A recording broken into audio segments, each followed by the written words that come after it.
I think there's several things that can be done.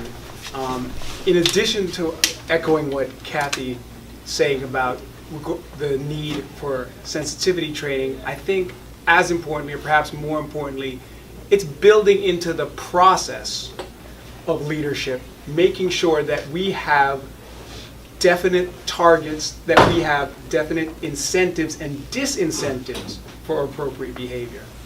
As the social equity officer at Cheyney University, I was in charge of basically making sure we had a campus free of that kind of harassment and discrimination. When I got there, I inherited 2 cases that were before the EEOC on that issue that had happened in the last 12 months. In the 4.5 years I was there was not a single other case that went to the EEOC, and that's because I instituted a plan where basically every senior advisor, every direct report to the president, every vice president had to show within their matrices of what success looks like, success in terms of making sure there's training, making sure there are incentives and disincentives that are clearly understood by their employees to make sure that that behavior doesn't happen in the future.